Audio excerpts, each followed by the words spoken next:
Shalom jemaat Tuhan, dimanapun saudara-saudari berada, mari bersama-sama di hari ini, di hari pertama dari minggu ini kita mau datang ke hadirat Tuhan, kita mau memuji Dia, menyembah Dia, kita mau juga nanti akan mengadakan perjamuan, akan mendengarkan firman. Sebelum itu mari kita siapkan hati kita untuk menyambut kehadiran Tuhan di tengah-tengah kita semua. Mari kita berdoa bersama-sama.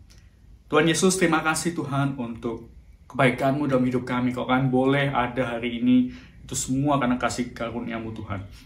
Dan kami sebagai umat-Mu, sebagai jemaat-Mu, kami mau bangkit Tuhan. Kami mau bangkit, menyiapkan hati kami Tuhan untuk kehadiran-Mu. Kami mau menyiapkan diri kami Tuhan untuk firman-Mu boleh ditaburkan dalam hati kami. Kami menyiapkan diri kami juga untuk perjamuan nanti Tuhan. Mari beracaralah di tengah-tengah kami. Ini kami anak-anak-Mu, ini kami jemaat-Mu, kami siap Tuhan. Dan kami mau melihat kemuliaan-Mu nyata atas kami. Kami mau melihat Kau bekerja dengan dahsyat di tengah-tengah kami. Terima kasih Tuhan.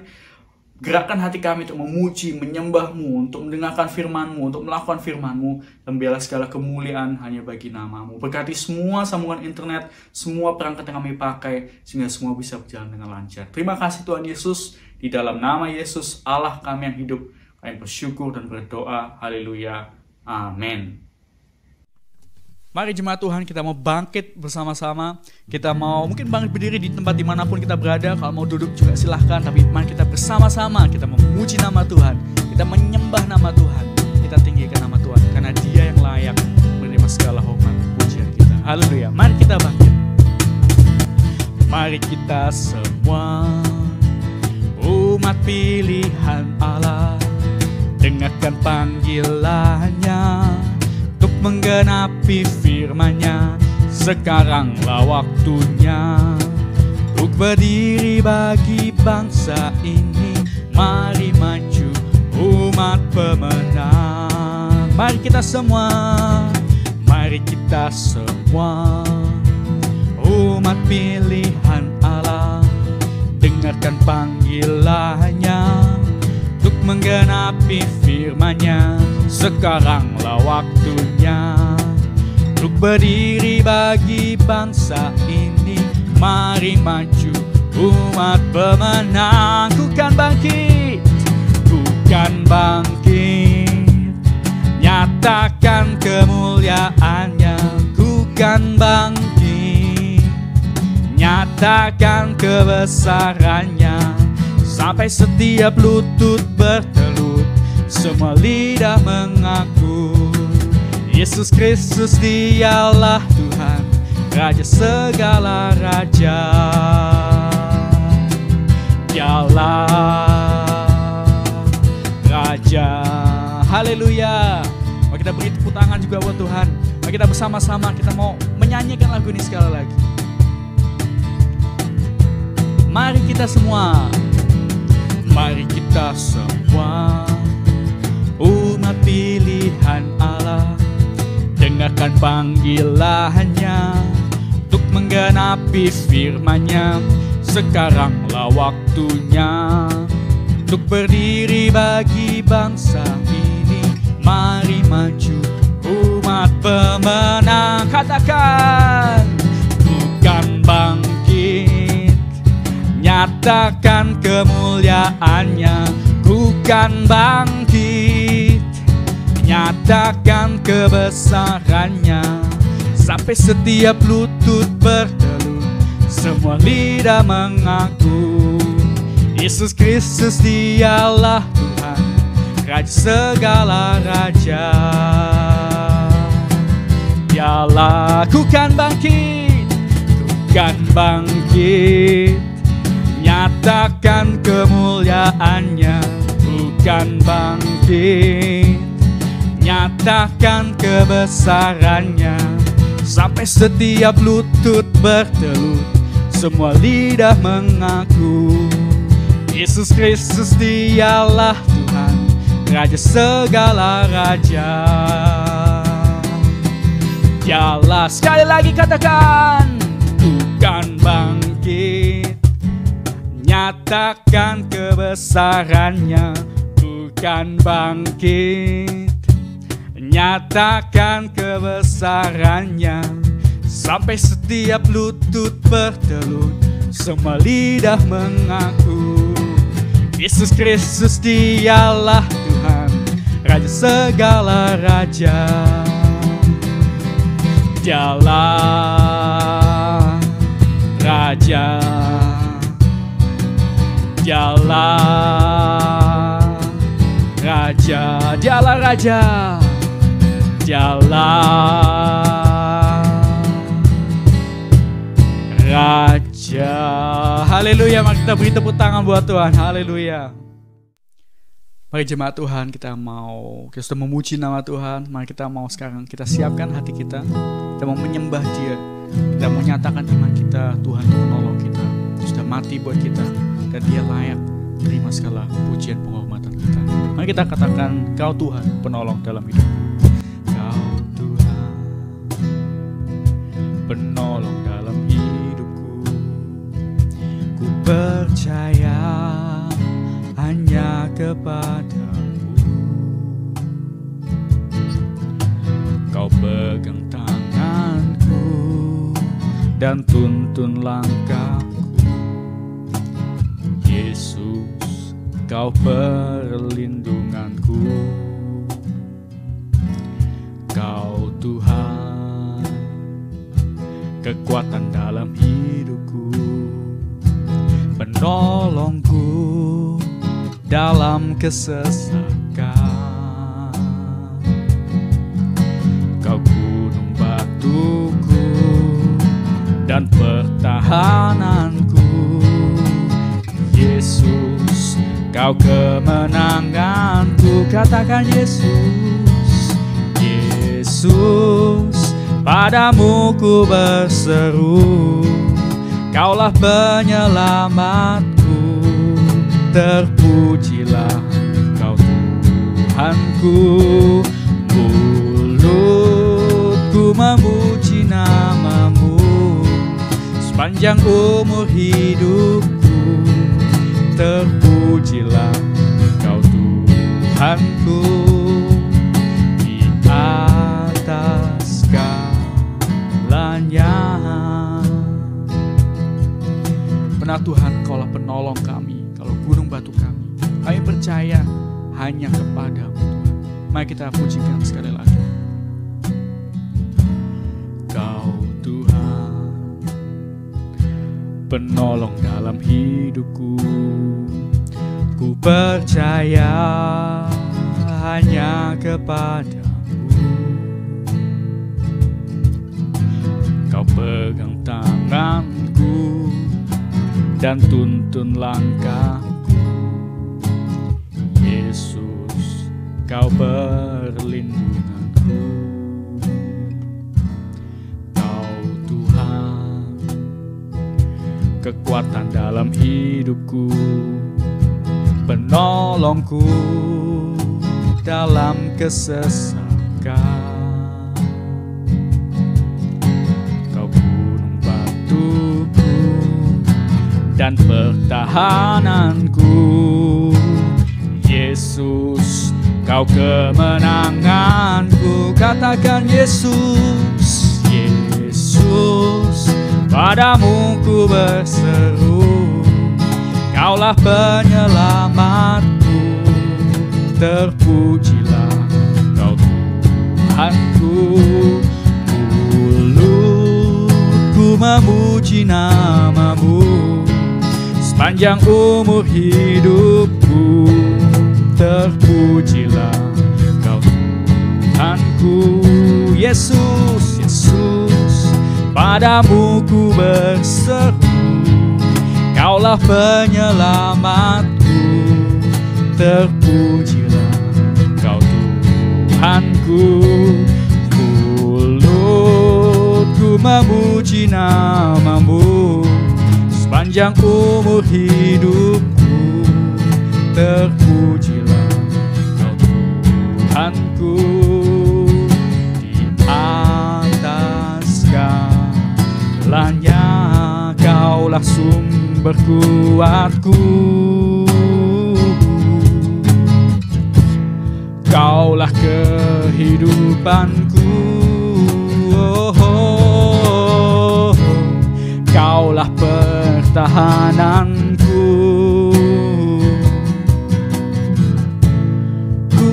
percaya padamu. Kaulah sumber kuatku, Kaulah sumber kuatku. Kaulah kehidupanku, Kaulah pertahananku. Ku percaya padamu, oh Yesus. Padamu ku berseru, Kaulah penyelamatku.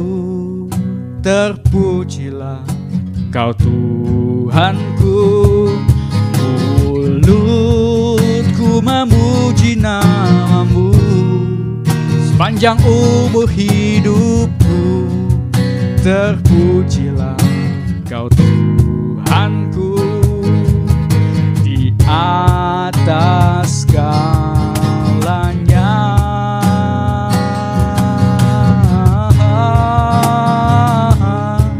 Mari sembah Dia, mari kita sembah Dia. Mari jemaat Tuhan, kita mau angkat tangan kita mau bawa hati kita ke hadirat Tuhan. Kita mau sembah Dia, ucapkan ucapan syukur, ucapkan penyembahanmu, ucapkan segala doamu, segala pujianmu. Mari kita naikkan Dia, Raja di atas segala raja, Tuhan di atas segala Tuhan. Haleluya, Kau Allah yang berkuasa, Kau Allah yang sudah mati bagi kami. Yesus, Kau anak domba Allah, menyucikan, menembus kami. Kau mengasihi kami. Terima kasih Yesus.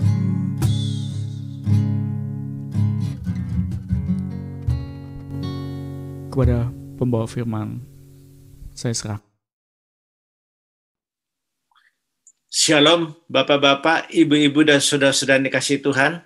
Mari sebentar sebelum kita akan mendengarkan firman Tuhan, kita akan melaksanakan kembali perjamuan kudus. Mari kita mempersiapkan diri kita. Mari kita mengingat apa yang Tuhan sudah difirmankan dalam kebenaran firman-Nya. Dalam 1 Korintus 11 ayat ke-26 dikatakan bahwa setiap kali ketika kita ambil bagian dalam perjamuan kudus, kita juga diingatkan supaya kita memberitakan kematian Tuhan sampai Tuhan datang kembali untuk yang kedua kali. Karena itu mari sebelum kita ambil bagian dalam perjamuan kudus, mari kita belajar menguji diri kita sendiri, apakah kita berkenan kepada Tuhan. Kalau hati kita berkenan, pasti hati kita dipenuhi dengan damai sejahtera. Namun kalau kita sudah melakukan hal yang kurang berkenan, mari kita minta ampun kepada Tuhan, karena Tuhan setia dan adil. Dia akan mengampuni dosa kita. Kalau kita masih menyimpan kesalahan orang lain dalam diri kita, mari kita belajar mengampuni seperti Tuhan yang sudah mati mengampuni dosa kita ketika kita masih berdosa. Karena itu mari pada kesempatan di pagi hari ini kita boleh berdoa terlebih dahulu sebelum kita bagian dalam perjamuan kudus. Tuhan, terima kasih pada kesempatan di pagi hari ini, di awal dari bulan ini, kembali kami akan melaksanakan perjamuan kudus. Mari Tuhan, kiranya Engkau boleh memberkati roti yang kami akan hendak makan, anggur yang hendak kami minum, supaya ketika nanti kami memakan dan meminumnya, kami kembali boleh diingatkan apa yang sudah Tuhan kerjakan bagi kami di atas kayu salib. Engkau pernah mati sekali untuk selamanya, untuk menebus kami manusia yang berdosa. Dan kami bersyukur sebagai anggota tubuh-Mu Tuhan, hari ini kami boleh mengingat karya agung-Mu itu, dan supaya kami boleh terus mengerjakan keselamatan yang Tuhan sudah berikan dalam hidup kami, supaya kami boleh menghasilkan buah-buah yang berkenan kepadamu. Mari Tuhan, Engkau yang kiranya boleh senantiasa boleh mengingatkan kepada kami bahwa tubuh-Mu dan darah-Mu sudah Engkau berikan supaya kami boleh disucikan menjadi anggota tubuh-Mu yang selalu boleh melakukan hal-hal yang berkenan kepadamu. Mari Tuhan, kami menyerahkan waktu ini ke dalam tangan-Mu.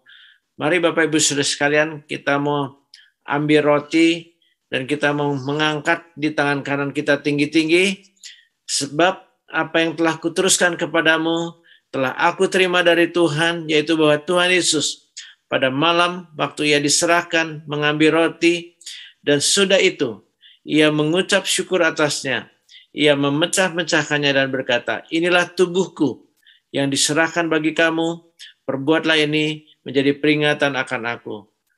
Mari saudara-saudara, bukankah roti yang sudah dipecah-pecahkan ini adalah persekutuan dengan tubuh Kristus?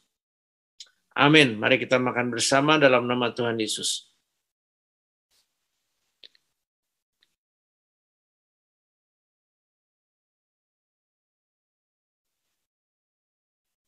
Mari kita mau angkat cawan juga di tangan kanan kita tinggi-tinggi.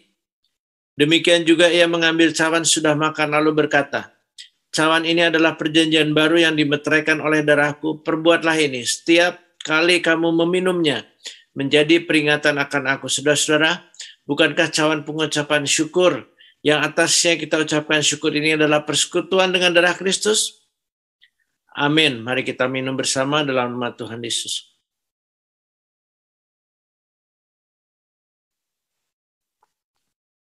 Mari kita berdoa. Tuhan, terima kasih untuk perjamuan kudus pada hari ini yang mengingatkan kami kembali akan pengorbanan Tuhan di atas kayu salib. Engkau pernah mati sekali untuk selama-lamanya untuk menebus dosa kami manusia. Terima kasih ya Tuhan, kalau kami pada pagi hari ini di tempat kami masing-masing boleh ikut ambil bagian dalam perjamuan kudus ini, karena ini merupakan perintah yang Kau sudah berikan kepada kami para murid-murid-Mu, supaya kami terus melakukannya sampai Engkau datang kembali untuk kedua kali. Terima kasih Tuhan untuk kuasa darah-Mu yang sudah boleh menyucikan kami. Terima kasih untuk tubuh-Mu yang sudah Engkau korbankan di atas kayu salib, sehingga kami boleh menjadi manusia baru. Itu karena anugerah-Mu yang begitu besar. Terima kasih ya Tuhan, kami tahu darah-Mu juga berkuasa, bukan hanya menyucikan kami, tapi bahkan menyembuhkan. Kalau di antara kami ada yang sakit, di dalam nama Tuhan, mari Tuhan sembuhkan setiap pribadi yang barangkali dalam keadaan yang kurang sehat, Engkau jamah. Yang dalam keadaan sakit, Engkau juga jamah. Yang juga lagi terserang dengan berbagai penyakit yang barangkali secara manusia tidak bisa disembuhkan, tapi bagi Tuhan tidak ada yang mustahil. Terima kasih Tuhan, darah-Mu juga berkuasa melepaskan kami dari berbagai macam persoalan ekonomi, persoalan rumah tangga, persoalan lain. Mari Tuhan, jangan biarkan kami menjadi orang percaya yang kalah, tapi kami boleh menang di tengah tantangan zaman ini. Terima kasih Tuhan, kalau kami boleh menikmati perjamuan kudus dan mengingat bahwa Tuhan sudah mati bagi kami di atas kayu salib, namun pada hari yang ketiga Kau sudah bangkit, menunjukkan kemenangan-Mu atas maut. Kami tahu maut atau kematian itu adalah musuh terakhir kami. Karena itu kami percaya Tuhan, kami yakin di dalam Tuhan selalu ada jalan keluar yang terbaik. Berkati setiap kami yang sudah ambil bagian dalam perjamuan kudus ini, supaya kami boleh menjadi umat-Mu, jemaat-Mu yang selalu mengalami janji-janji Tuhan dalam hidup kami. Kalau di antara kami ada yang karena satu dan lain hal belum berkesempatan untuk ambil bagian dalam perjamuan kudus, ingatkan Tuhan, supaya kami boleh terus maju membangun iman yang tumbuh karena firman-Mu. Terima kasih ya Tuhan. Kami bersyukur sebentar kami akan merenungkan firman-Mu, urapi hamba-Mu yang akan menyampaikan kebenaran firman-Mu, supaya kami boleh kembali diberi kekuatan, berikan hati yang fokus hanya kepada Tuhan, dan kami juga mau mempraktekkan segala kebenaran firman Tuhan, karena barang siapa mendengar perkataan-Mu dan melakukan, kami akan disamakan seperti orang bijaksana yang membangun rumah di atas batu. Kalau ada badai, hujan, banjir, angin yang melanda, rumah itu akan tetap kuat, tidak rubuh. Demikian juga dengan hidup kami. Jadikanlah kami orang-orang yang selalu melakukan kehendak Tuhan, khususnya di akhir zaman ini. Terima kasih Tuhan, di dalam nama-Mu kami sudah berdoa dan mengucap syukur. Haleluya. Amin. Shalom saudara, saya mengucap syukur kalau kita saat ini masih bisa bertemu kembali lewat ibadah online ini. Walaupun sudah beberapa GMI yang sudah mengadakan ibadah secara onsite, tapi bagi saudara-saudara yang belum bisa mengikuti ibadah secara onsite, masih bisa mengikuti secara online ini, saya juga sangat mengucap syukur kalau Tuhan masih memberikan kesempatan tersebut. Yuk, sebelum kita mulai mendengarkan perenungan firman Tuhan saat ini, sama-sama kita satu dalam doa sekali lagi. Terima kasih ya Bapak, kami mengucap syukur Tuhan, kalau saat ini kami boleh tetap bersatu Tuhan dalam ibadah kami Tuhan, boleh memuji dan memuliakan nama-Mu, juga boleh mengikuti perjamuan kudus, juga sementara kami akan merenungkan firman-Mu, Kau pakai buah lidah hamba-Mu Tuhan, biar nama-Mu saja yang dipermuliakan Tuhan, siapkan hati kami menjadi tanah yang baik Tuhan, Kau yang akan menyiramnya dengan firman-Mu Tuhan, juga boleh benih-benih ini Tuhan nantinya boleh tumbuh Tuhan, boleh berakar juga Tuhan, boleh tumbuh berbuah Tuhan untuk kemuliaan nama-Mu Tuhan. Di dalam nama Tuhan Yesus, Kau sembunyikan hamba-Mu Tuhan di balik salib-Mu, biar Engkau saja yang beracara Tuhan, biar Engkau yang pakai buah lidah hamba-Mu ini Tuhan. Dalam nama Tuhan Yesus kami sudah berdoa dan mengucap syukur, haleluya, amin. Amin.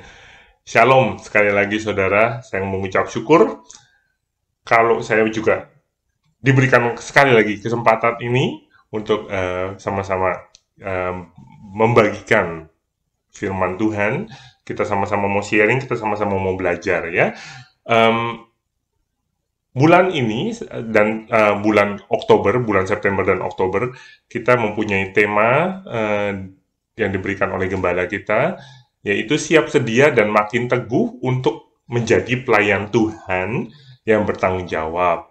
Ya, jadi ini juga tentang pelayanan. Oleh sebab itu, hari ini saya akan memberi judul perenungan firman Tuhan ini, yaitu hati yang melayani. Bagaimana kita mempunyai hati yang melayani, baik untuk Tuhan maupun sesama. Ya, saya mau ambil satu cerita dari Alkitab ya, diambil dari Matius 20 ayat 20 sampai 28. Yuk sama-sama kita baca yuk. Judul perikopnya adalah permintaan ibu Yakobus dan Yohanes. Bukan memerintah, melainkan melayani. Maka datanglah ibu anak-anak Zebedeus serta anak-anaknya itu kepada Yesus, lalu sujud di hadapannya untuk meminta sesuatu kepadanya. Kata Yesus, "Apa yang kau kehendaki?" Jawabnya, "Berilah perintah supaya kedua anakku ini boleh duduk kelak di dalam kerajaanmu, yang seorang di sebelah kananmu dan yang seorang lagi di sebelah kirimu," katanya. Tapi Yesus menjawab katanya, "Kamu tidak tahu apa yang kamu minta. Dapatkah kamu meminum cawan yang harus kuminum?" Kata mereka kepadanya, "Kami dapat." Jadi anak-anaknya itu waktu ibunya meminta ternyata ada di situ gitu ya. Yesus berkata kepada mereka, "Cawanku memang akan kamu minum, tapi hal duduk di sebelah kananku atau di sebelah kiriku, aku tidak berhak memberikannya. Itu akan diberikan kepada orang-orang bagi siapa Bapakku telah menyediakannya." Mendengar itu, marahlah ke-10 murid yang lain kepada kedua saudara itu.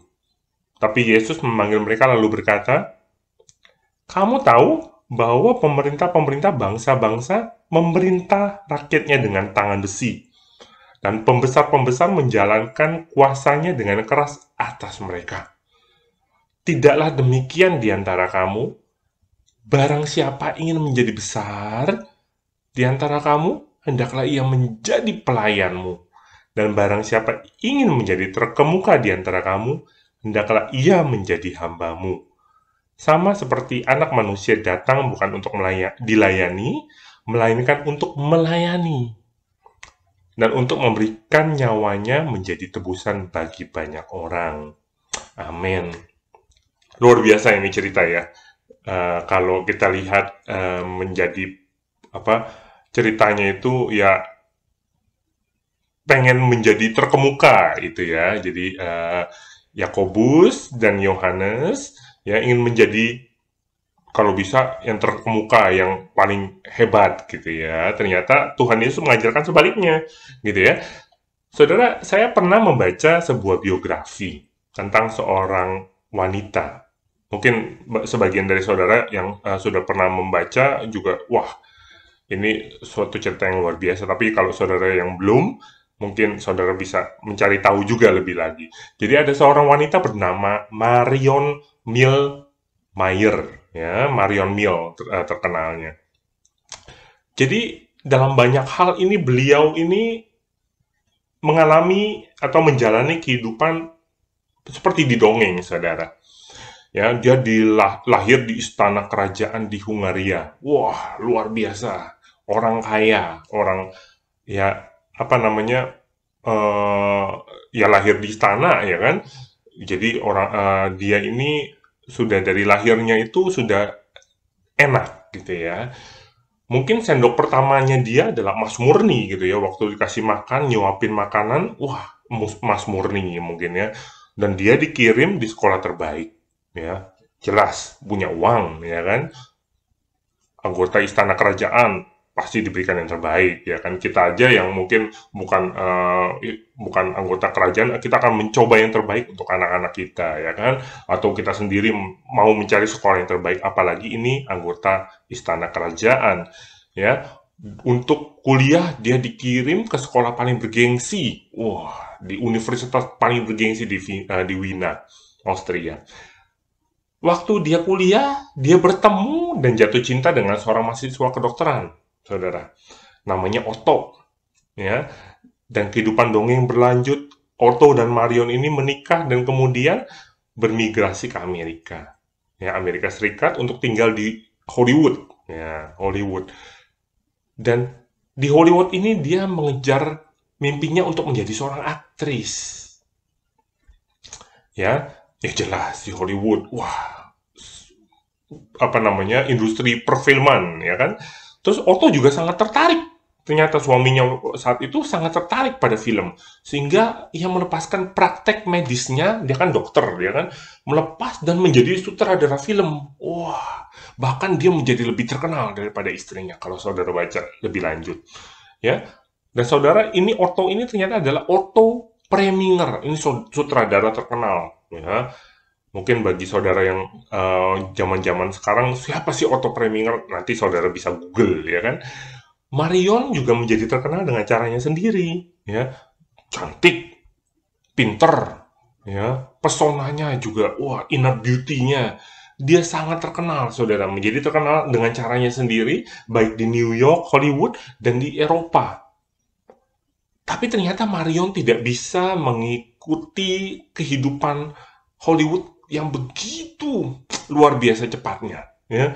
Dia mulai kecanduan alkohol, dia juga mulai sudah mengonsumsi obat-obatan terlarang, dan seterusnya dan seterusnya. Dan dikisahkan bahwa dia memiliki banyak selingkuhan. Singkat cerita, saudara, hidupnya ini kotor, bahkan untuk standar Hollywood. Oh, standar Hollywood aja mungkin udah biasa gitu. Kalau selingkuhan sana sini mungkin itu sudah biasa dan seterusnya. Dan India itu jauh lebih kotor dari itu katanya, diceritakan di situ. Sehingga Otto, suaminya saat itu menceraikannya. Marion kemudian mengalami depresi, ya, dan dia mencoba bunuh diri, saudara. Ya, depresi, ya kan, tekanan hidup, ya, sampai 3 kali dikatakan. Nah, dalam upaya terakhirnya untuk menyatukan hidupnya kembali, dia pindah kembali ke Wina. Ya, di sana di sebuah pesta dia bertemu dengan seorang dokter medis yang terkenal, yang namanya adalah Albert Schweitzer. Google coba nanti ya, Google Albert Schweitzer. Albert Schweitzer ini waktu itu sedang cuti dari pekerjaannya di sebuah rumah sakit di desa kecil. Nama desanya adalah Lambarene. Ya, Gabon di Afrika. Marion ini begitu terpesona oleh kisah dari dokter ini, ya. Dia mendengar bahwa dokter ini menyerahkan potensi kehormatan dan kekayaan besarnya untuk bekerja di desa Afrika yang terpencil, tidak terkenal, ya kan? Jadi dia waktu itu berpikir, wah ini dokter ini hebat sekali mau sampai seperti itu, menyerahkan kekayaannya, mungkin dia bisa jadi terkenal dan seterusnya, mau kok ke desa terpencil di Afrika, dia bilang. Wah, sehingga satu saat dia bilang, wah, aku pengen ketemu dengan dokter ini, gitu kan ya. Jadi selama 6 bulan berikutnya mereka bertemu secara teratur, ya, dengan Albert Schweitzer. Jadi Albert Schweitzer ini cerita gimana, praktik medisnya di Afrika, dan sampai satu ketika Albert Schweitzer ini bilang dia ingin membuat perbedaan dalam hidupnya, ya kan? Dalam hidupnya yang mungkin cuma sebentar, dikatakan dia ingin memberikan sebuah legacy, ya, atau peninggalan yang akan diingat banyak orang juga nantinya, nantinya membantu banyak orang, ya. Ketika tiba waktunya bagi Schweitzer untuk kembali ke Afrika, Marion bilang kepadanya, mohon bahkan untuk agar Albert Schweitzer ini mengizinkan dia untuk pergi bersamanya. Jadi si Marion ini pengen pergi juga ke Gabon, ya, ke Lambaréné ini. Dan yang mengejutkan semua orang waktu itu, si Albert Schweitzer ini setuju bahwa Marion ini ikut dengannya. Wah, pada heboh, saudara ya. Bayangkan bangsawan, ya, orang yang punya banyak uang, istilahnya, mau pergi, ya, istilahnya putri yang lahir di istana, ya, mau pergi ke sebuah desa kecil di Afrika. Mau ngapain di sana? Membersihkan panci, nyuci-nyuci, ya, membereskan tempat tidur dan spray mereka yang di rumah sakit, membalut perban, mungkin lukanya busuk, ya kan, pada warga negara Afrika yang miskin, dan seterusnya.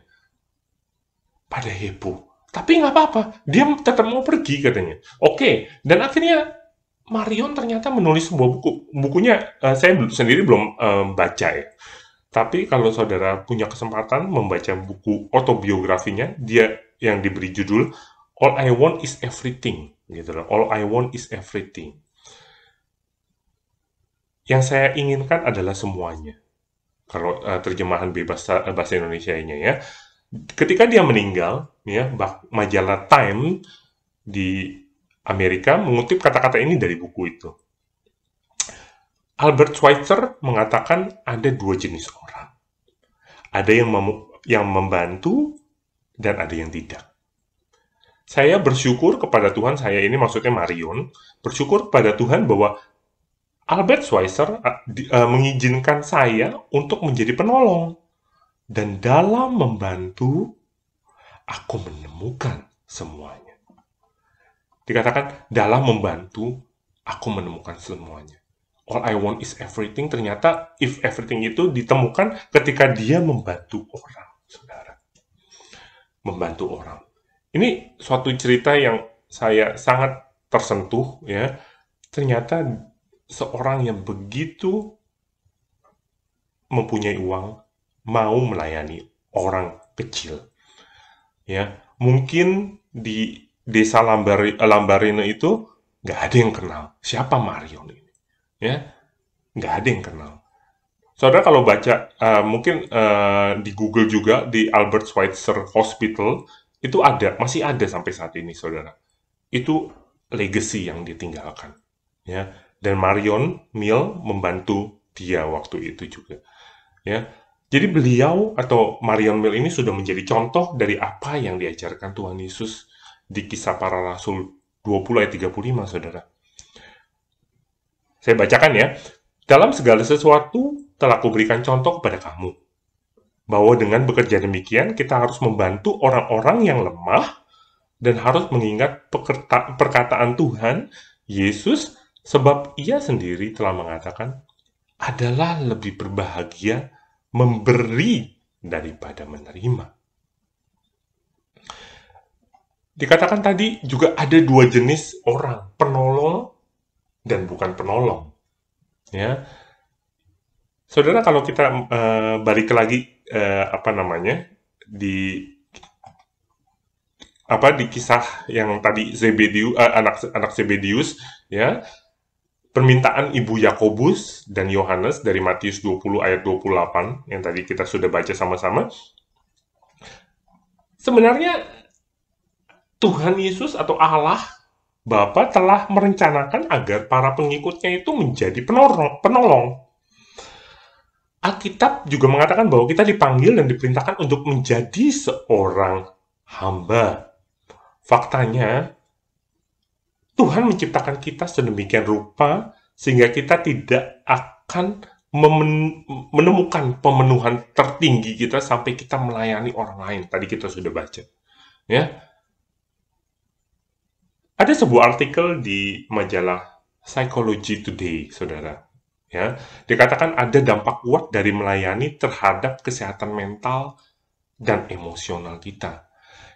Dikatakan ditulis di artikel tersebut, mereka yang membantu menjadi sukarelawan di panti jompo, di daerah miskin, ya, di gereja, ditemukan ternyata lebih berbahagia dan lebih sehat, saudara, secara emosional dan fisik daripada mereka yang tidak membantu. Waduh, kalau baca begini, wah, ternyata membantu orang itu ternyata memberikan kesehatan gitu ya, secara emosional dan fisik.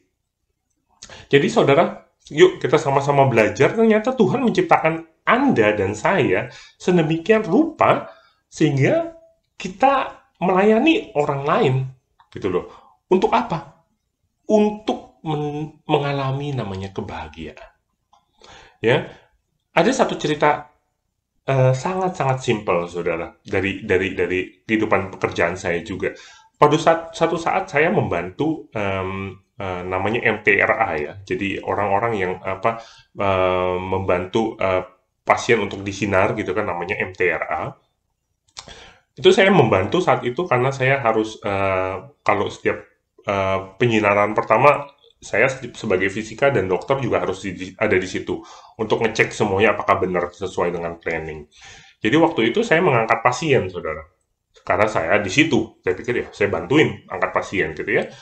Dan setelah itu mereka sibuk kan karena pasiennya perlu ya nggak bisa berdiri, nggak bisa ngapa-ngapain lah istilahnya. Dan saya pikir wah udah mereka sedang sibuk di situ, saya membersihkan juga meja tempat terapi dengan tisu antiseptik. Setelah itu mereka juga sempat terdiam, saudara, melihat saya. Saya juga bingung gitu ya, kok mereka diem gitu ya. Dan ada satu MTRA mengatakan kepada saya bahwa sampai sekarang belum pernah ada seorang fisikawan di tempat saya bekerja itu mau melakukan hal tersebut. Saya bilang, kenapa? Ya karena secara strata sosial itu fisikawan medis itu profesi yang setara dengan dokter, saudara. Jadi secara strata sosial lu kok mau bantu gitu kan ya. Tapi singkat cerita adalah ya mereka sangat berterima kasih kalau saya mau membantu mereka. Saya bilang, loh ini self-verständlich gitu ya. Ya tentu saja gitu ya. Tapi buat mereka ini berbeda gitu ya. Hal yang kecil, saudara, mau mengangkat dan membersihkan meja gitu loh. Dan saya juga membantu, saya bilang, saya bilang, saya juga membantu bukan mereka saja, untuk mereka, tapi juga untuk pasien gitu ya. Karena saya selalu teringat, ibu saya juga pernah menjadi pasien kanker. Jadi, saya melakukan ini bukan untuk mereka saja, tapi untuk pasien gitu ya. Tapi bagaimanapun juga saya begitu tersentuh dengan pengalaman tersebut. Jadi hal yang kecil, saudara, di mana kita tanda kutip mau menurunkannya, tanda kutip menurunkan status sosial kita dan membantu orang lain, itu memberi dampak juga, saudara.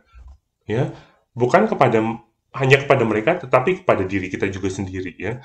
Sehingga kita sendiri akhirnya termotivasi lagi untuk membantu orang lain, ya. Tapi tentu saja bukan untuk dipuji, tapi untuk kemuliaan nama Tuhan, saudara.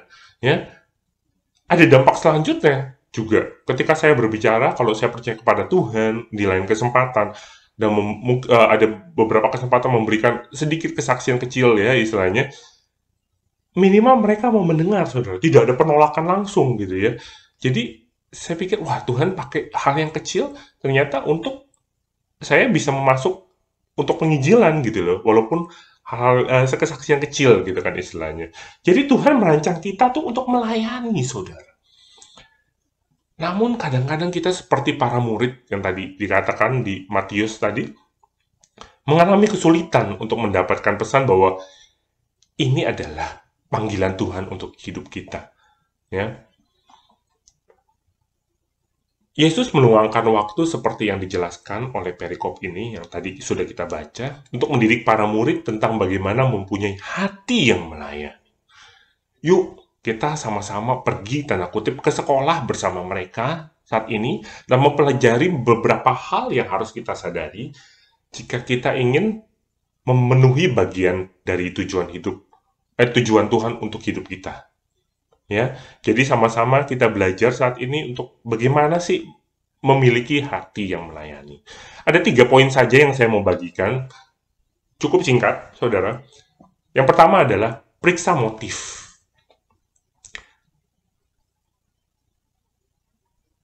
Apa motif Anda, ya? Jika Anda ingin menjadi seorang orang yang berhati hamba, melayani, Anda harus menyadari motif Anda. Apa itu motif? Motif itu adalah alasan. Alasan Anda melakukan hal tertentu, gitu kan? Dengan kata lain, ada apa di balik tindakan kita, ya kan? Ada apa di balik tindakan kita, ya? Jadi ingat ya, ada apa di balik tindakan kita. Mungkin kalau yang pernah lihat film dulu, Ada Apa Dengan Cinta. Kalau ini diingat aja, ada apa dengan di balik tindakan kita. Ada apa ya? Ada apa, saudara? Saudara, para murid waktu itu tentu saja telah meninggalkan semuanya. Dia udah, wah, mungkin ada yang punya rumah, mungkin ada yang ini, ada yang itu, meninggalkan untuk mengikuti Yesus. Ya, mereka dibimbing oleh Tuhan Yesus secara langsung untuk menjadi pemimpin di gereja masa depan. Tapi dalam proses itu mereka juga diajar, ya kan? Mereka diajar, ya. Tapi terkadang ternyata kalau kita lihat dari perikop yang sebelumnya itu motif mereka itu agak kadang-kadang sedikit kacau, saudara. Sama seperti kita juga, ya. Dalam perikop ini, ya Ibu Yakobus dan Yohanes datang untuk sebuah permintaan dengan sebuah permintaan. Permintaan itu adalah untuk kehormatan dan kekuasaan. Ya. Kalau kita baca di ayat 19, ayat 28, ya, biar kita tahu kenapa sih motifnya si Ibu Yohanes dan Yakobus ini seperti itu. Dari Matius 19 ayat 28 sama-sama kita baca.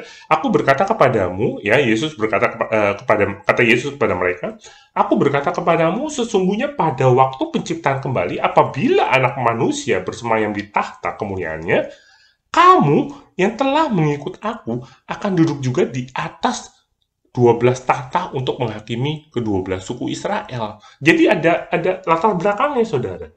Waktu itu dikatakan Anda ini, istilahnya murid-murid ini akan berada di atas tahta kerajaan yang baru.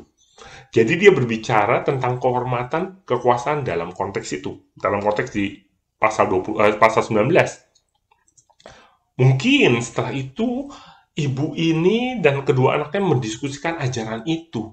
Wah, dan memutuskan, wah, kalau akhirnya kita naik tahta, wah, kita juga pengen ada posisi khusus mungkin ya, posisi kehormatan dan kemuliaan yang khusus. Jadi apa motif mereka? Kehormatan, kemuliaan, dan kekuasaan. Itu yang mereka inginkan. Makanya mereka bilang, wah, aku pengen di sebelah kiri dan kanan, gitu ya istilahnya ya. Ini yang mereka inginkan. Ketika mereka mulai mengikuti Yesus, saya pikir awal-awal mungkin mereka ingin mengalami Tuhan secara lebih dalam dan bermakna, ya, awalnya mungkin, ya, sama seperti kita juga mungkin awal-awal kita, wah, begitu bersemangat, ya, tapi berjalan dengan waktu, Ya, mereka pikir, wah, saya ini percaya nih Tuhan akan mengubah menjadi memulihkan kerajaan Allah di bumi, dipikir waktu itu oleh murid-muridnya. Jadi motif mereka, wah, kalau Tuhan Yesus jadi raja, ya mungkin aku ya jadi menterinya kali ya. Aku jadi ini, jadi itu, jadi ini. Loh, dia udah berkuasa kok. Aku pasti bisa jadi seseorang yang mempunyai kekuasaan juga. Ya, nggak salah pikiran seperti itu mungkin ya. Ya, tapi diteruskan oleh mereka. Jadi motifnya menjadi motif gitu ya. Mereka masih belum tumbuh untuk memahami bahwa motif untuk melayani orang lain hanyalah karena hal itu yang benar dilakukan, tapi mereka menyadari bahwa motif ini melayani orang lain untuk kemuliaannya mereka, gitu loh. Dipikir, oh satu saat aku jadi menteri, oh udah ikut Tuhan Yesus jadi menteri nantinya ya. Kalau dia jadi raja, atau jadi apanya lah, gitu ya. Jadi mereka belum tahu, belum menyadari bahwa motif untuk melayani orang lain, itu karena ya memang itu harus dilakukan, gitu loh. Belum sadar waktu itu, ya kan? Jadi ketika Anda berpikir tentang menjadi seorang pelayan, Anda harus menyadari hal ini. Mungkin dari sisi kita, secara manusia, kita memiliki keinginan, ya, untuk dihormati, ya, untuk mengalami kemuliaan, untuk mungkin melayani nantinya kita berpikir, gue mau dilayani. Gue kalau udah jadi pemain musik yang hebat, nah nanti gue dilayani, ya kan? Dan seterusnya, dan seterusnya. Ya ini mungkin keinginan alami, ya setidaknya alamilah buat orang yang berdosa seperti kita gitu ya. Mungkin wajar gitu loh bagi dunia gitu kan. Tapi itulah makanya kita harus belajar untuk berbeda, saudara. Ya, kenapa? Coba kita lihat ya di dunia ini. Ini fenomena perebutan posisi itu apa namanya? Ya, terjadi di dunia ini, di alam ini ya. Kalau ada penelitian juga, kalau Anda baca juga, mungkin di Google gitu ya, ada petani ya mencoba mencatat gitu ya, melakukan penelitian, kalau mereka menempatkan 10 ayam ya bersama-sama dalam sebuah kandang, dalam waktu singkat mereka melihat fenomena yang menakjubkan, dibilang. Dalam beberapa menit katanya, ayam-ayam itu bahkan yang tadinya asing, ya satu dengan yang lainnya akan membentuk sebuah hierarki. Wah, hierarki berdasarkan dominasi. Makanya ada namanya istilah di bahasa Inggrisnya pecking order, gitu ya. Secara naluriah, mereka akan menentukan melalui serangkaian pertempuran kecil, ya. Kalau saudara coba cek pecking order itu sejarahnya dari mana. Ini mereka akan melakukan pertempuran-pertempuran kecil. Packing itu matok gitu ya. Ayam mana yang nomor 1, mana yang nomor 2, dan seterusnya sampai nomor 10 gitu ya. Ini adalah proses buat mereka menentukan hierarki gitu ya. Jadi ketika Anda semakin rendah, Anda dalam urutan kekuasaan, Anda semakin banyak dipatok istilahnya gitu loh. Ya, ini hal yang sangat menarik di urutan kekuasaannya.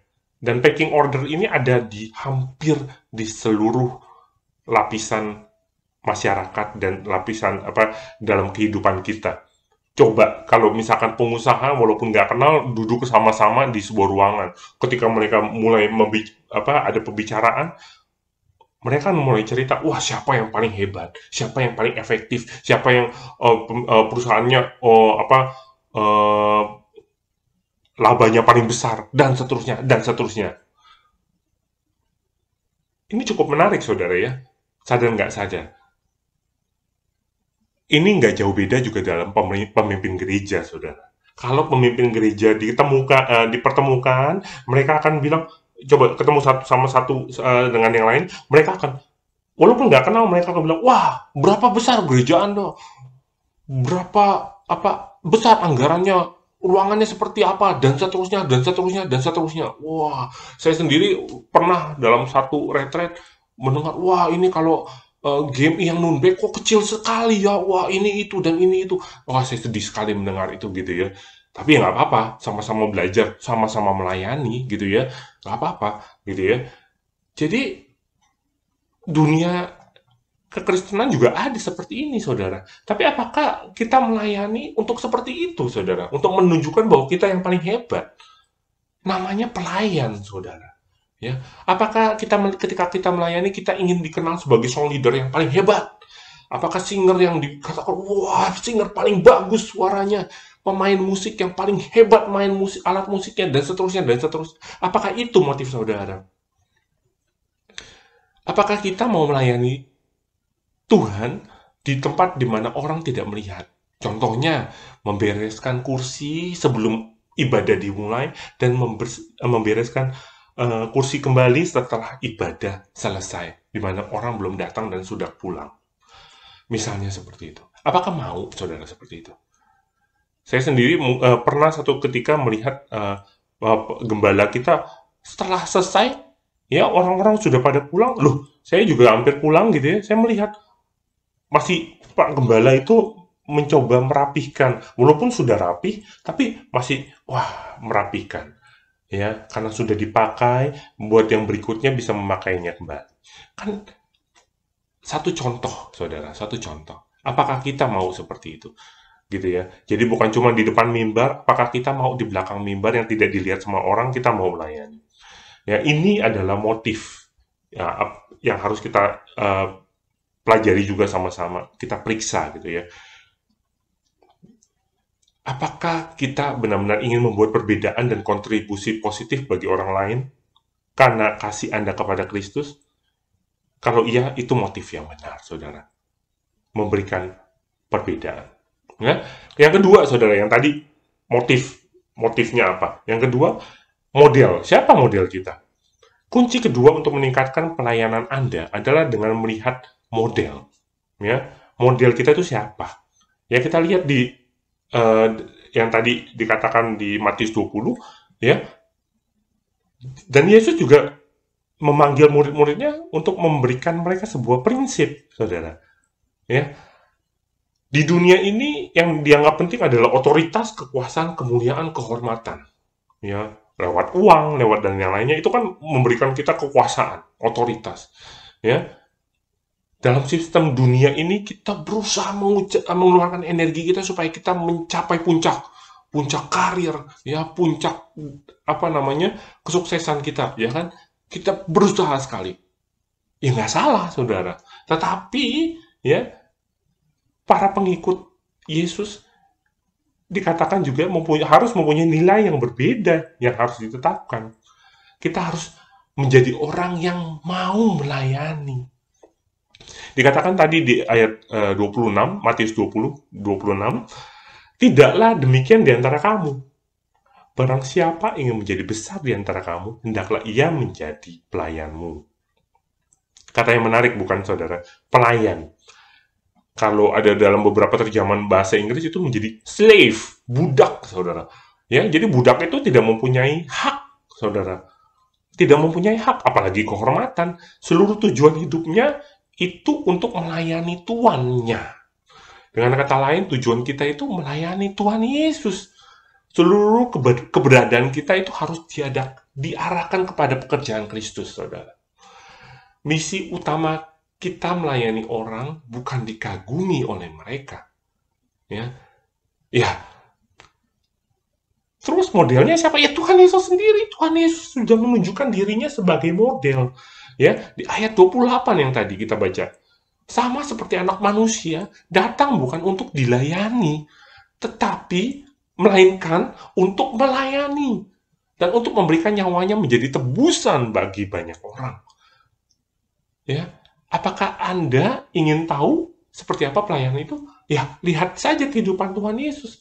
Ya, banyak sekali kisah-kisah di Alkitab Tuhan Yesus itu melayani.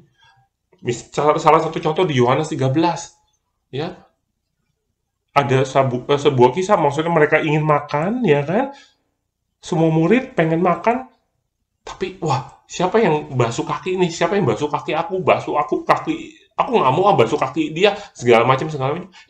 Tiba-tiba Tuhan Yesus berdiri, kemudian pergi ke satu dengan tiap-tiap murid, mencuci dan mengeringkan kaki para muridnya. Itu waktu itu mungkin secara kultural itu rendah sekali ya. Hanya seorang hamba yang mau melakukan hal itu.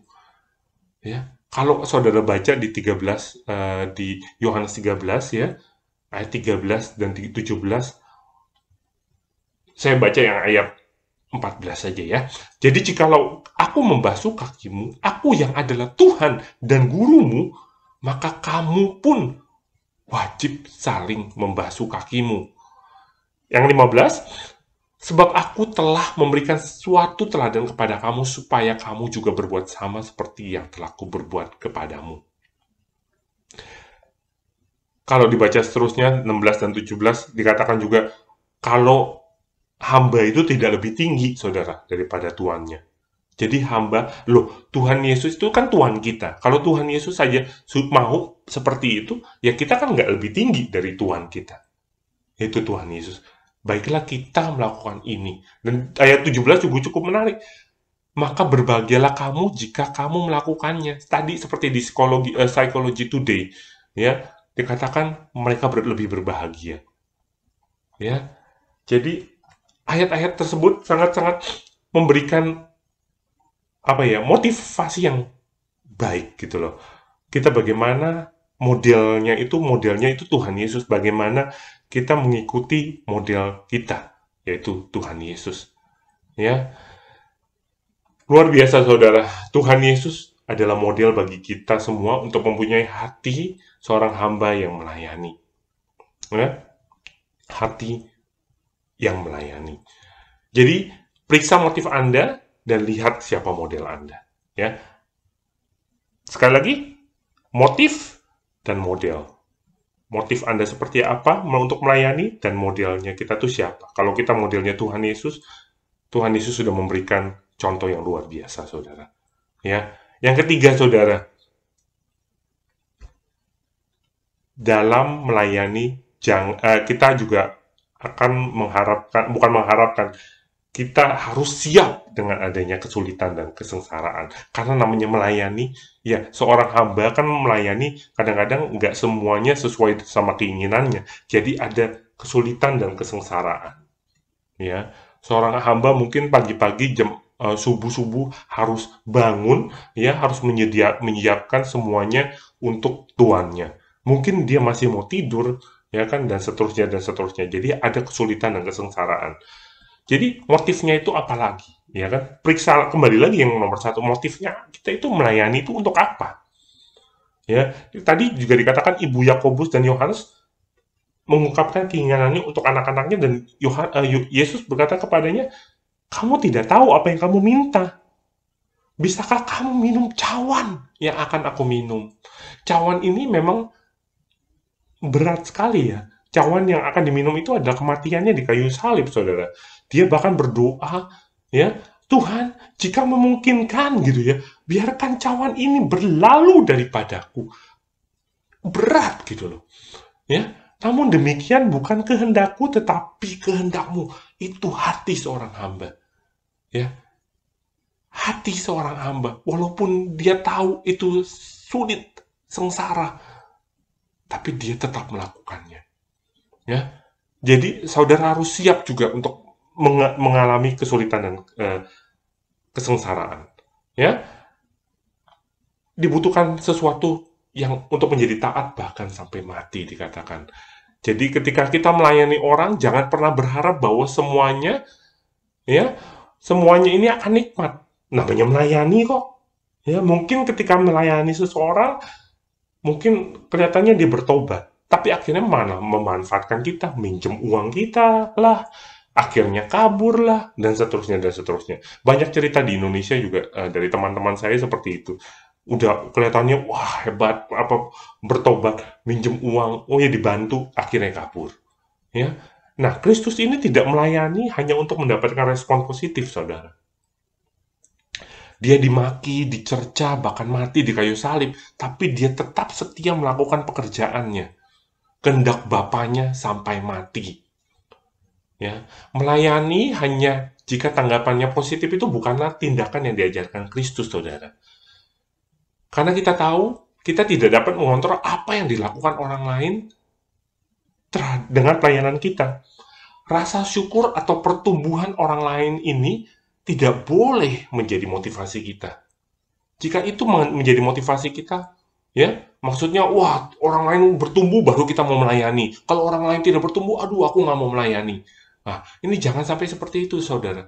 Ya, kalau itu menjadi motivasi kita, maka kekecewaan akan terus datang dan terus datang. Karena kita melayani, oh nggak tumbuh, aduh aku kecewa. Wah, akan terus seperti itu. Ya Tuhan Yesus dulu kan melayani orang lain, nggak semuanya menjadi pengikutnya.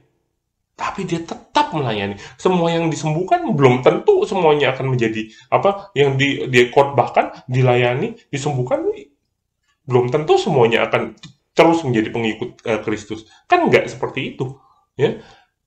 Tapi dia tetap melayani, ya kan? Dia tetap melayani, ya.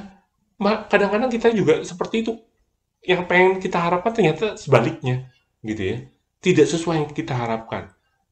Kita harus siap untuk menghadapi ini, saudara. Kekecewaan, penolakan, kesulitan, ya, bahkan mungkin penyalahgunaan hati hamba kita, ya, kita membantu disalahgunakan, ya. Tapi kita tetap melayani, dan kita tetap melayani. Kita harus ingat bahwa kita melayani siapa? Tuhan kita Yesus Kristus. Dikatakan di Matius 25 ayat 40, dan raja itu akan menjawab mereka, aku berkata kepadamu, sesungguhnya segala sesuatu yang kamu lakukan untuk salah seorang dari saudaraku yang paling hina ini, kamu telah melakukannya untuk aku. Amin, saudara. Di mana Tuhan memanggil Anda untuk melayani? Di mana? Saat ini, saudara ada dimanapun itu, apakah saudara di tempat pekerjaan maupun di pelayanan di gereja, saudara layani dengan motif yang benar, melihat Tuhan Yesus sebagai model, dan siap dengan adanya kesulitan atau kesengsaraan. Oke, 3 hal ini, saudara, yang mau saya bagikan juga saat ini. Sama-sama kita belajar. Periksa motif, lihat model Anda, yaitu Kristus, dan 3, siap dengan adanya kesulitan dan kesengsaraan. Mari saya mau tutup dalam doa. Ya Bapa dalam surga, hamba-Mu telah selesai, Tuhan, memberitakan firman-Mu. Biarlah Tuhan, Engkau terus bekerja di setiap hati kami, biar kami juga boleh memeriksa motif kami ketika kami melayani-Mu, melayani orang lain. Dan kami mau melihat Engkau, Tuhan Yesus, sebagai model kami, role model kami, sebagai panutan kami. Dan siapkan kami juga, Tuhan, untuk mengalami kesulitan dan kesengsaraan, Tuhan. Biar kami boleh melayani Engkau, Tuhan, bukan dengan motivasi yang salah, tapi dengan motivasi yang benar. Terima kasih ya Bapa. Kami mau serahkan, Tuhan, anak-anak-Mu ke dalam tangan-Mu. Kau pakai setiap kami untuk menjadi pelayan-Mu yang militan begitu luar biasa untuk kemuliaan nama-Mu. Terima kasih ya Bapa. Di dalam nama Tuhan Yesus, kami sudah berdoa dan mengucap syukur. Haleluya. Amin. Amin, saudara. Saya serahkan kepada yang akan melanjutkan. Tuhan Yesus memberkati. Nyala-nyala dan layanilah Tuhan. Biarlah rohmu menyala-nyala dan layanilah Tuhan. Biarlah rohmu menyala-nyala dan layanilah Tuhan. Biarlah rohmu menyala-nyala dan layanilah Tuhan. Tak ada banyak waktu, lihatlah dan janganlah pekerjaan besar menunggu, ladang siap di Tuhan. Tanggalkan segala beban dan dosa yang merikat, berlari pada tujuan panggilan surgawi. Biarlah rohmu menyala-nyala dan layanilah Tuhan. Biarlah rohmu menyala-nyala dan layanilah Tuhan. Biarlah rohmu menyala-nyala dan layanilah Tuhan. Biarlah rohmu menyala-nyala dan layanilah Tuhan. Tak ada banyak waktu, lihatlah dan janganlah pekerjaan besar menunggu, ladang siap dituai. Tanggalkan bebanmu dan dosa yang merintangi, berlari pada tujuan panggilan surgawi. Biarlah rohmu menyala-nyala dan layanilah Tuhan. Biarlah rohmu menyala-nyala dan layanilah Tuhan. Biarlah rohmu menyala-nyala dan layanilah Tuhan. Biarlah rohmu menyala-nyala dan layanilah. Mari Bapak Ibu Saudara yang dikasihi Tuhan, sebelum kita sebentar menutup ibadah kita pada pagi hari ini, saya mau mengingatkan kembali bahwa hal-hal yang penting dalam bulan ini pada tanggal 11 September, jadi sebelum ulang tahun GMI yang ada di kota Braunschweig dan di Eindhoven, itu ada komsel gabungan bersama pada hari Sabtu. Mari kita datang, hadiri, karena akan dilayani oleh hamba Tuhan dari kota Bandung, yaitu Bapak Andrianto Suharjo. Dia akan membagikan dalam pengalamannya. Dia adalah sebenarnya seorang accounter, dan dia juga melayani Tuhan, dan dia akan membagikan kepada kita hal-hal yang boleh menguatkan kita yang ada di Jerman. Karena itu mari Bapak Ibu sekalian, hadirilah komsel gabungan pada tanggal 11 September untuk kita boleh dikuatkan sebagai orang-orang percaya yang ada di Jerman, di Belanda, yang boleh terus membangun apa yang sesuai dengan rencana Tuhan. Pada tanggal 12-nya adalah hari ulang tahun dari GMI di kota Braunschweig dan di Eindhoven. Akan dilayani oleh Bapak Pendeta Ricky Pinontoan yang akan membagikan berkat-berkat firman Tuhan kepada kita. Mari hadiri juga melalui online ini, bagikan link ini kepada teman-teman yang hendak Bapak Ibu Saudara jangkau. Kita harus jadi berkat di tengah dunia yang sedang mengalami begitu banyak persoalan. Saya ingin ingatkan, mari kita gunakan kesempatan di tengah kesempitan. Jadilah orang-orang yang bersemangat untuk membagikan berkat. Ya, kita menjadi orang-orang yang dipakai Tuhan juga untuk boleh kita mensukseskan acara-acara ini. Kita juga berdoa untuk panitia, teman-teman di kota Braunschweig dan di Eindhoven supaya mereka boleh mempersiapkan dengan baik. Itu pengumuman yang saya ingin tambahkan. Dan kemudian juga ada ibadah onsite, Bapak Ibu Saudara sekalian. Ibadah onsite bukan hanya dilakukan di kota Frankfurt saja, tapi ada di kota-kota yang lain, di Braunschweig, juga di Mannheim, juga di Nuremberg. Dan mari kita terus mendoakan supaya selama waktu ini ada, gunakan kesempatan untuk beribadah, karena ibadah itu adalah bukan perintah manusia, tapi perintah Tuhan. Ibrani 10 ayat 25 mengingatkan, bukan, jangan kita menjauhkan diri dari pertemuan ibadah.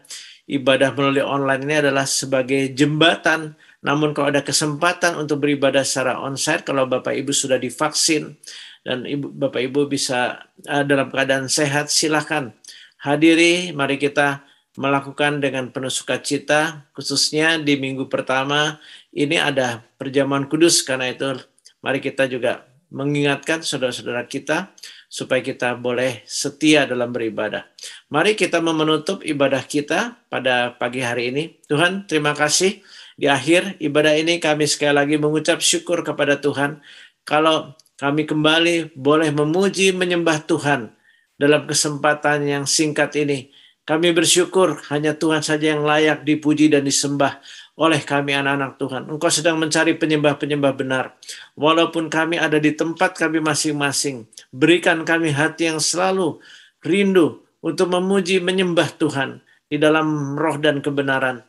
Engkau yang kami tahu matamu ada di segala tempat. Engkau tahu setiap kami yang ada di tempat kami masing-masing. Jadikanlah kami penyembah-penyembah benar di akhir zaman ini. Berkati tim pujian penyembahan yang sudah memberkati kami. Juga kami bersyukur kalau kami boleh diberi kekuatan kembali oleh kebenaran firman Tuhan yang sudah disampaikan tadi oleh PDP Indra Yohanes yang menyampaikan bagaimana kami kiranya boleh mempunyai hati yang rindu melayani. Kami mau belajar dari Tuhan. Tuhan sudah datang bukan untuk dilayani, tapi memberikan nyawamu menjadi tebusan bagi banyak orang. Demikian juga Tuhan bagi kami yang hari ini sudah boleh mendengar firman-Mu. Biarlah kami boleh memeriksa motivasi kami, Tuhan. Apa kami mengikuti teladan yang Engkau sudah tunjukkan. Kami juga boleh melihat apa yang kami lakukan, model pelayanan kami, supaya kami boleh senantiasa memuliakan Tuhan. Bukan kami tidak mencari kedudukan, bukan mencari hal-hal yang dicari dunia, tapi biarlah kami boleh berkenan kepada Tuhan, dan kami juga siap melakukan tugas panggilan ini di tengah keadaan yang sulit, di tengah keadaan yang tidak mudah, di tengah kesengsaraan apapun yang sedang dihadapi. Jadi biarlah Engkau yang mengerjakan sesuatu dalam hidup kami, memberikan kekuatan supaya kami boleh mempunyai hati yang rindu melayani Tuhan dengan sungguh-sungguh. Mari Tuhan, kami tahu kami semua adalah orang-orang yang sibuk dalam pekerjaan, di dalam rumah tangga, di dalam studi, dalam apapun yang kami lakukan. Namun biarlah Tuhan, kami tidak lupa melayani Tuhan. Sebagaimana Tuhan selalu memberkati kami, memberikan kasih karunia-Mu yang begitu luar biasa. Sehingga kalau kami boleh dalam keadaan baik sampai hari ini, itu semua karena kebaikan Tuhan. Mari Bapak, kiranya Engkau boleh memberkati kami yang sudah boleh mendengar firman Tuhan dan boleh melakukan dalam hidup ini. Kiranya Tuhan juga boleh memberkati kami dengan berlipat kali ganda. Demikian juga berkati Bapak PDP Indra Yohanes yang sudah menyampaikan kebenaran firman-Mu, supaya Engkau pakai hamba-Mu ini dengan semakin luar biasa lagi. Berkati dia bersama sisi keluarganya. Terima kasih Tuhan. Kami mau berdoa bagi bangsa dan negara kami Indonesia, supaya Indonesia tetap dijaga, dilindungi Tuhan. Engkau yang boleh memberkati juga Bapak Presiden kami, Bapak Joko Widodo, beserta wakil seluruh menteri di bawah pemerintahannya, juga untuk seluruh aparat pemerintah yang duduk di pusat maupun yang di daerah, supaya mereka boleh menjalankan tugas sesuai dengan rencana Tuhan, sesuai dengan garis yaitu NKRI, supaya negara kami boleh menjadi negara kesatuan Republik Indonesia yang dibangun dengan berlandaskan Pancasila. Mari Tuhan, segala hal yang bukan daripada kehendak Tuhan, kami mau patahkan, tolak di dalam nama Tuhan Yesus. Berkati juga TNI, Polri, supaya mereka boleh mengerjakan tugas mereka juga dengan semakin luar biasa. Densus 88 Kau berkati dalam memberantas teroris juga, supaya Indonesia dijaga Tuhan, juga dalam masa di mana masyarakat Indonesia sedang menjalani program vaksinasi, supaya semua boleh berjalan dengan lancar, juga untuk vaksin Nusantara supaya juga bisa boleh dilaksanakan dengan baik. Apapun yang dilaksanakan di Indonesia kiranya boleh menjadi berkat bagi bangsa dan negara kami. Jauhkan dari gangguan hal-hal seperti kejatuhan ekonomi dan sebagainya. Engkau yang melindungi, karena kami tahu Indonesia adalah negara yang sudah diberkati Tuhan, baik dengan keadaan alam dan segalanya. Berkati, jaga, lindungi negara dan bangsa kami. Juga Jerman dan Belanda, berkati supaya dalam bulan ini Jerman ada pemilihan kanselir yang kiranya Tuhan juga boleh menetapkan orang yang tepat untuk meneruskan Ibu Angela Merkel, supaya di negara ini Tuhan ada juga kebenaran-Mu makin ditinggikan. Taruhlah orang-orang seperti Daniel, Sadrah, Mesha, dan Abednego Tuhan, karena Engkaulah Tuhan yang berkuasa mengangkat raja, menurunkan raja. Demikian juga atas negara bangsa Jerman, dengan juga bahkan untuk negara dan bangsa di Belanda Tuhan, di mana ada pos misi kami. Engkau juga terus memimpin supaya di negara ini ada orang-orang yang takut Tuhan.